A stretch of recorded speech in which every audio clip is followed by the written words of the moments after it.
Облыстық әділет департаментінің ұйымдастыруымен Қазалыда көшпелі семинар өтті. Онда бүгінгі күнгі өзекті мәселелер төңірегінде айтылып, қатысушыларға мағлұмат берілді. Айта кетейік, семинарға облыстық әділет департаментінің басшысы Қалдыбек Ерубайұлы қатысты. Дүниежүзілік экономикалық форумның жаһандық бәсекеге қабілеттілік индексі көрсеткіштерін жақсарту мақсатында Қазалы вагон жөндеу депосында көшпелі семинар өтті. Семинарға Қазалы ауданының әкімі Нажмадин Шамратов, Қызылорда облысы әділет департаментінің басшысы Қалдыбек Ерубайұлы мен бірқатар департаменттің бөлім басшылары, өзге де сала мамандары қатысты. Семинардың негізгі мақсаты еліміздің бәсекеге қабілеттілік деңгейін жоғарылату, осы саладағы заңнамаларды халыққа жеткізу, кәсіпкерлікті дамытуда қолдау көрсету және өзара ынтымақтықты нығайту дейді әділет департаментінің құқықтық түсіндіру және халыққа заңгерлік қызмет көрсету бөлімінің басшысы Хақымжан Мұхамеджанұлы. Қызылорда облысы әділет департаментінің басшысы Қалдыбек Ерубайұлы бастамаған құқықтық насихат топпен біз Қазалы ауданына келіп, құқықтық түсіндірме жасау мақсатында келіп отырмыз.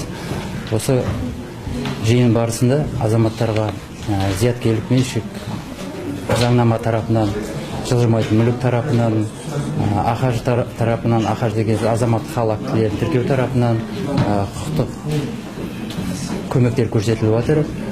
Заңнамаға енгізілген өзгерістер мен толықтырулардың барлық жаңалықтар келіп насихатталып, құқықтық көмек көрсетіліп отыр. Осы мақсатта негізгі мақсатымыз дүниежүзілік форумның көрсеткіштерін, дүниежүзілік экономикалық форумның көрсеткіштерін көтеру мақсатында осы іс-әрекеттердің бәрі біз жүргізіліп жатыр. Халықтың тарапынан біраз сұрақтар қойылды. Мысалы, айтқанда сот орындаушыларға қатысты сұрақтар болды. Азаматтық хал актілерін тіркеуге қатысты сұрақтар болды. Соның бәріне нақты толық жауаптар берілді. Әділет органдарының негізгі функцияларының бірі жылжымайтын мүлікті тіркеу. Бұл салада бірқатар заңнамалық өзгерістер орын алып, мүлікті тіркеу ісі жеңілдетілді. 2014 жылдың қыркүйегінен бастап елімізде мүлікті жария ету науқаны жүріп жатыр. Бұл бағыт бойынша да әділет департаменті жергілікті атқарушы органдармен бірлесе жұмыстар жасауда. Жылжымайтын тіркеу саласы бойынша біз негізінен 7 қызмет түрі бойынша қызмет көрсетеміз. Оның қазіргі таңда 4 қызметі электрондық жүйеге көшірілді. Енді елбасы бастамасымен 2006 жылы сәуір айынан бастап бізде қазір электрондық үкімет веб-порталы енгізілді. Ол электрондық қызметтің тиімділігі, оның ашықтығы, қолжетімділігі және мерзімінің қысқаруы.